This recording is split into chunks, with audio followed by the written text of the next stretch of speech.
Monsieur le Président, vous avez interrogé plusieurs personnes ici qui sont venus dire que les éléments de Tibro portaient les bérets verts.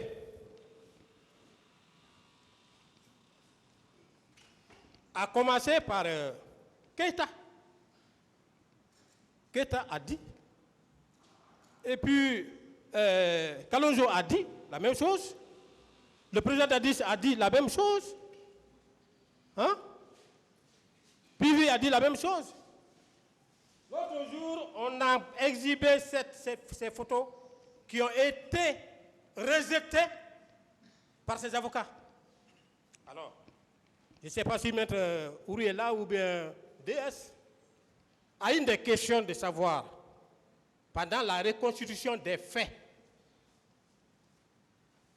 relatifs à l'attentat d'assassinat du président Dadis, qui a circulé dans tous les réseaux sociaux avant même notre interpellation. C'est à chose, à Bakambo. Il est en train d'être interrogé par le commissaire Massaré de l'antidrogue et il est cortégé par des éléments de l'antidrogue. Regardez leur habillement. Et comparé à ça, on a rejeté ça. Pourtant, c'est vrai. Ces avocats ont exhibé une photo dans laquelle le colonel Thiegoro est arrêté avec son garde-corps en bleu rouge. C'est ce qu'on a pris comme preuve que les éléments de choses de l'antidrogue portaient les bleus rouges. Mais c'est un ministre. Promenez-vous à travers Conakry, même à la douane ici, allez-y voir, est-ce que c'est les douaniers seulement qui gardent le directeur général? Chacun est libre. Si le commandement te donne un tel militaire, vous ne pouvez pas dire que non. Vous exprimez vos besoins. Et puis, un seul.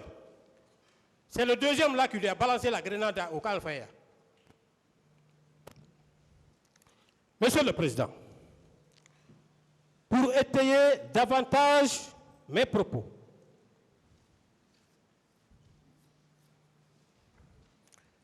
permettez-moi de vous faire la lecture des leaders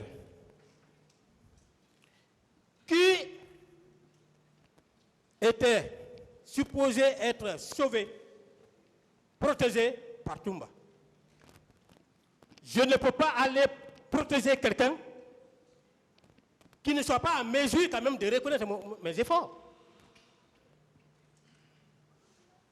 El Hadj Cellou Dalein Diallo. Je fais résumer, page 3, 5, 6. Arrivé au portail de l'université Gamal Abdel Nasser, nous avons rencontré le colonel Thiegoro avec une équipe de gendarmes et de policiers qui nous ont interdit de passer. Alors que nous étions bloqués devant Gamal, le colonel Thiegoro est parti vers le stage et revenir 10 à 15 minutes après pour indiquer aux agents de nous céder le passage en nous demandant d'aller sensibiliser les militants.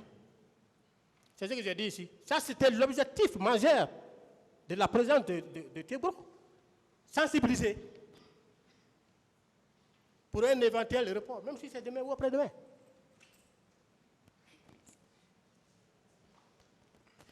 Les informations à notre possession faisant état à 2 morts parmi les manifestants.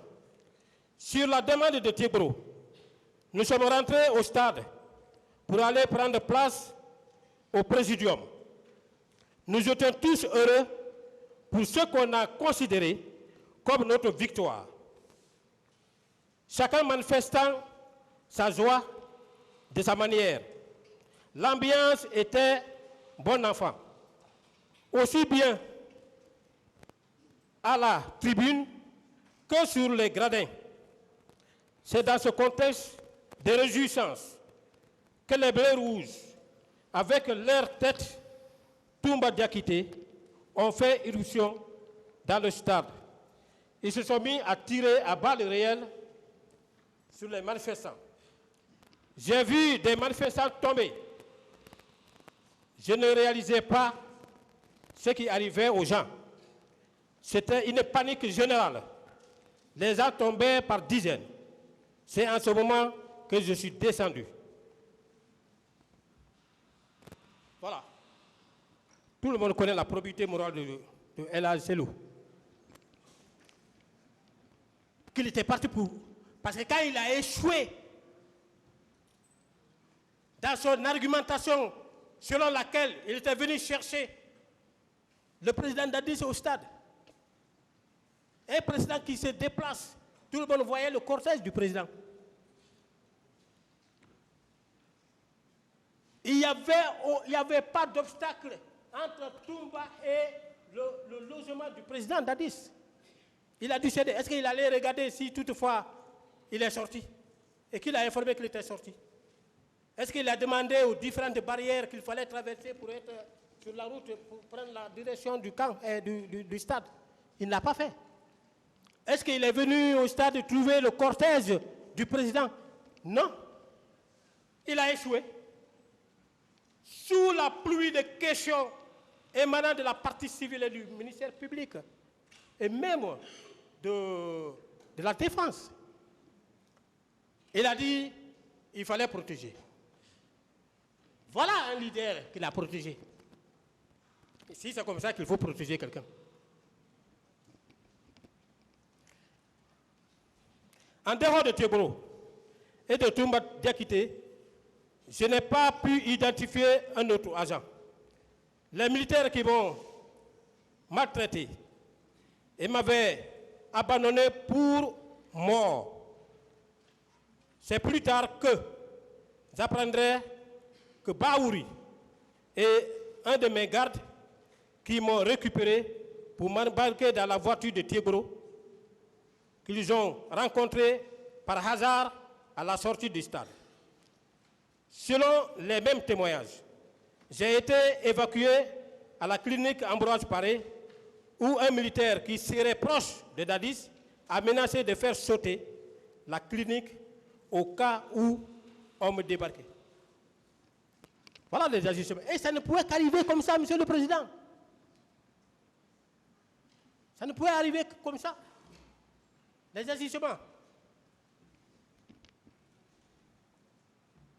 L'Océnifal, deuxième, pour ne pas trop jouer, deuxième, c'est tout le temps. Page 3, l'Océnifal. À la tête du contingent, j'ai reconnu le lieutenant Toumba Diakité. Lorsque nous avons compris que ça tirait sur les manifestants, j'ai demandé à mes collègues de rester sur place. Nous avons attendu là et les jeunes sont venus former un cordon autour de nous. Entre-temps, Toumba Diakité et ses compagnons sont venus les disperser pour s'en prendre à nous. Nombreux parmi nous ont été battus et blessés. Selou, Sidya Touré, Moutar Diallo et moi-même avons été arrêtés comme les meneurs. De la tribune, nous avons été descendus de la pelouse où nous avons vu des corps et des militaires qui déshabillaient et violaient les femmes. Et cela sur tout notre parcours. Nous avons trouvé Jean-Marie Doré, blessé à l'esplanade entre les mains des militaires.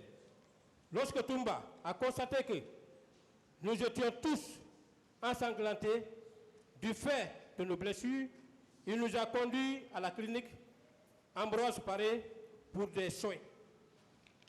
Mais le médecin après la mort,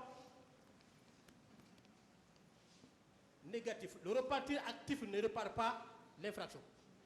Dans ce sens-là. Si c'est repenti, parce qu'il a vu que la situation était déjà grave. Voilà. Ce sont des petits résumés que je donne pour que vous puissiez quand même cerner et éventuellement attendre les questions. Monsieur le Président, je passe au quatrième point. relatif aux différentes infractions pour lesquelles je suis par devant vous. Je suis poursuivi par le ministère public, par devant votre juridiction. Les infractions contenues dans l'ordonnance de renvoi, dont, entre autres, le meurtre, l'assassinat, complicité de viol, coups et blessures volontaires, vol à main armée et complicité de vol à main armée. Ça n'arrive qu'aux vivants.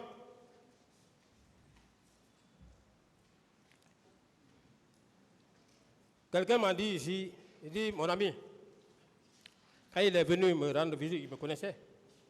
Il dit, mon ami, prends courage. Je sais que tu es croyant. Il y a plusieurs manières par lesquelles Dieu passe pour aider les gens. Nous, on te connaît. Mais tu as trop souffert. Avec tout le bagage que tu as, avec toute la maîtrise que vous avez par rapport à votre corps, vous n'avez jamais bénéficié d'un poste de responsabilité. Il se peut qu'au sortir d'ici, vous pouvez avoir. C'est de cela qu'il s'agit. C'est ce qui m'a donné le moral, Monsieur le Président. Mon renvoi devant vous a causé beaucoup d'ennuis chez moi. Mes amis le savent.